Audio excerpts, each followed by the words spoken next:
Hi friend, स्वागत है आपका आपकी अपनी ही चैनल में। कैसे हैं आप लोग? उम्मीद करती बहुत अच्छे होंगे। मैं हूं आपकी होस्ट प्यारी दोस्त ऋचा शर्मा। दोस्तों, क्या होता है, कई बार इंसान बहुत सारे कामों के लिए बहुत प्रयास करता है लेकिन उसको सफलता नहीं मिलती है, क्योंकि हो सकता है ऊपर वाला जो परमपिता परमेश्वर है उसने कुछ अलग प्लानिंग कर रखी हो, क्योंकि जो वो चाहता है वही तो होता है। मनुष्य की इच्छा के अनुसार तो कुछ नहीं होता है। अगर उसने चाहा तो वही चीज़ होगी। तो आज इसी बात को प्रूव करने के लिए आज मैं फिर एक छोटी सी प्यारी सी कहानी लेकर आई हूँ। बहुत पुराने टाइम की बात है, जब ऋषि मुनियों का जमाना हुआ करता था। ब्रह्म मुहूर्त में एक ऋषि गंगा जी में स्नान के लिए गए, वहाँ पे सूर्य आराधना वगैरह करके वापस अपनी कुटिया पे आ रहे थे। कुटिया के समीप अचानक उन्होंने देखा कि एक छोटी सी चूहिया घायल अवस्था में पड़ी हुई है।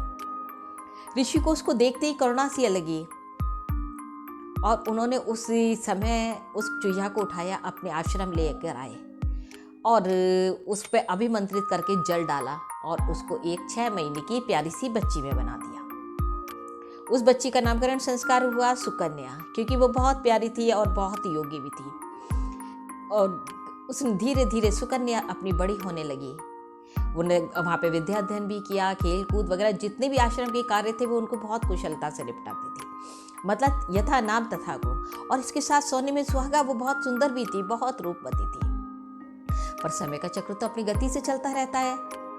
धीरे धीरे कन्या विवाह योग्य हो गई। अब ऋषि को लगा कि मैं अपनी सुंदर और प्यारी सी बिटिया की शादी करूंगा, इसका विवाह योग्य, लेकिन मैं कहाँ इसके लिए लड़का ढूंढूं। मैं इसके लिए, क्योंकि इतनी ज़्यादा रूपवती है और इतनी योग्य है, तो मैं इसका ऐसे शख्स से विवाह करूंगा जो बहुत हर चीज़ में बहुत योग्य होगा, दुनिया में सबसे ज़्यादा बहादुर होगा, दुनिया उसका जिसे कोई दुनिया में हरा नहीं सकता है, रूपवान वगैरह सब कुछ होगा। तब ऋषि सोचने लगे, राजकुमार वगैरह, इंद्र वगैरह, मतलब काफ़ी सारे नाम आए उनके दिमाग में। फिर एकदम से उन्हें ख्याल आया चंद्रमा। चंद्रमा की तो तुलना सुंदरता के लिए की ही जाती है। क्यों ना मैं अपनी पुत्री का विवाह चंद्रमा के साथ करूं, वो सबको शीतलता भी देता है। चंद्रमा तो को कोई नहीं हरा सकता। ये सोच के ऋषि अपनी कन्या को लेकर चंद्रमा के पास पहुंचे और उन्होंने कहा कि चंद्रमा ने उन्हें बहुत बिठाया अपने पास, आदर सत्कार किया। तब ऋषि ने कहा, ये मेरी रूपवती कन्या है, सुकन्या है, मैं इसका विवाह आपसे करना चाहता हूँ, क्योंकि आपको दुनिया में कोई नहीं हरा सकता है। आप बहुत सुदर्शन भी हैं, मुझे लगता है आप मेरे दामाद, मेरे जमाई बनने योग्य हैं। चंद्रमा ने प्रणाम किया ऋषि को, क्योंकि ऋषि मुनि इतने महान होते हैं कि उनके आगे सभी देवी देवता भी झुकते हैं। उन्होंने ऋषि को प्रणाम किया, महाराज आपके प्रस्ताव का मैं बहुत अनुग्रहित रहूँगा, लेकिन आपने कहा है कि मुझे कोई नहीं हरा सकता, तो मैं बता दूं कि 15 दिन बाद मैं घटता बढ़ता रहता हूँ, मैं एक अवस्था में नहीं रहता हूँ। और दूसरा, जैसी रात खत्म होने वाली है, 4 पहर बीतने के बाद सूरज आके अपना जैसी आलोक फैलाता है, मैं धूमिल पड़ जाता हूँ। सूरज के प्रकाश के सामने मेरा अस्तित्व नहीं रहता। मैं आपको एक छाया के रूप में भले ही दिखाई दे जाऊं, लेकिन मेरा प्रकाश वगैरह सब सूरज के सामने क्षीण हो जाते हैं। तो ऋषि ने सोचा, हम और कन्या ने को देखा एक दूसरे, अब तो हमें सूर्य के पास जाना चाहिए।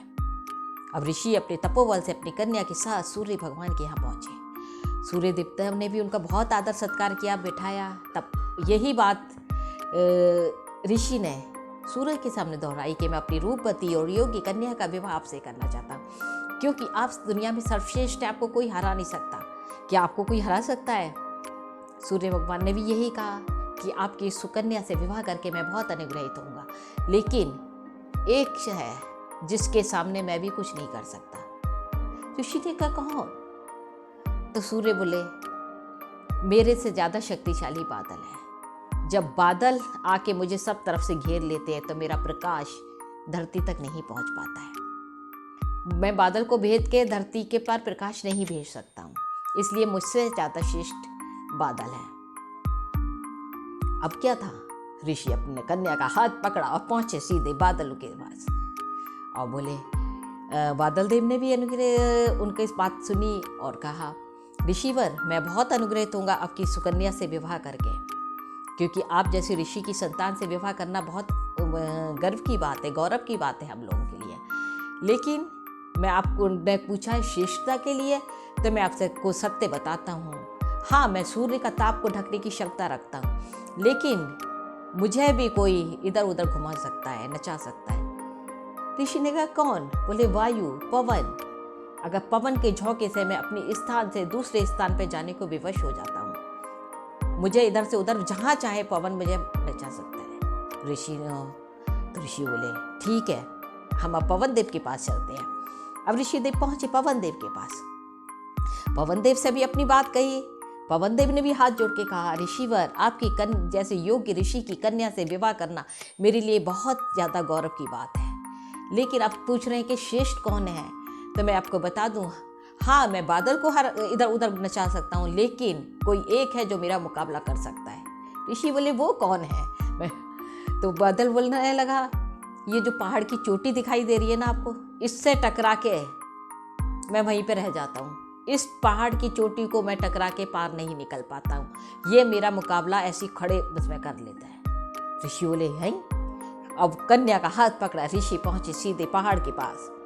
पहाड़ देवता ने भी उनको प्रणाम किया और पूछा। जब अभ्युदय पता चला तो उन्होंने, पहाड़ ने कहा, आप ऋषिवर बहुत सत्य कह रहे हैं, लेकिन अब आप श्रेष्ठता की खोज में निकल रहे हैं, तो मैं आपको बता दूं, मुझसे भी श्रेष्ठ एक और है जो मुझे भी विचलित कर देता है। मुझे वायु पार नहीं कर सकती, सूर्य का प्रकाश मेरे पार नहीं इधर जा सकता है, लेकिन एक जना है जो मुझसे ज़्यादा मुझ में श्रेष्ठ है। ऋषि ने कहा कौन?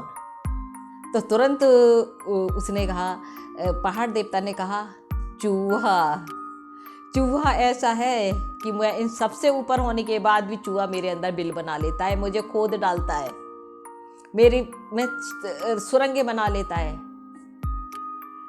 ऋषि और कन्या, अब कन्या से पूछा, कन्या बोली मैं तो चूहे से ही शादी करूंगी। ऋषि वापस आए, उन्होंने जल मार के कन्या को फिर वापस चूहा बनाया, चूहे से उसका विवाह किया। मतलब ये है, जिसकी जो नियति होती है, जिसके प्रारब्ध में जो लिखा है, उसे हम नहीं बदल सकते हैं। उसे ईश्वर ने चूहिया का जन्म देकर भेजा था, तो वो कहाँ से, राजकुमार से, हवा से, चंद्रमा से, सूर्य से, किसी के संग कैसे जा सकती थी? उसका जन्म ही चूहिया का हुआ था, तो उसे चूहे ही मिल रहा था। मतलब वो उसकी नियति थी। तो हमें इस बात का विश्वास रखना चाहिए फ्रेंड्स कि हमारी नियति में जो लिखा है वो चीज़ हमें मिल ही जाएगी हर हालत में। इसलिए हमें निराश नहीं होना चाहिए। जितना हमारे नसीब में है वो खुद ही चलकर हमारे पास आ जाएगा। तो इसलिए हमें कभी भी अपनी बात में डिप्रेशन में नहीं जाना है, रोना नहीं है, बस अपना कार्य करता रहना चाहिए। बस ऊपर वाला आएगा, वक्त पे हमें फल मिल जाएगा। चलिए बताइए कमेंट करके आपको मेरी प्यारी सी कहानी कैसी लगी, और फिर मिलते हैं जल्दी से एक बहुत अच्छी सी वीडियो में। तब तक के लिए बाय।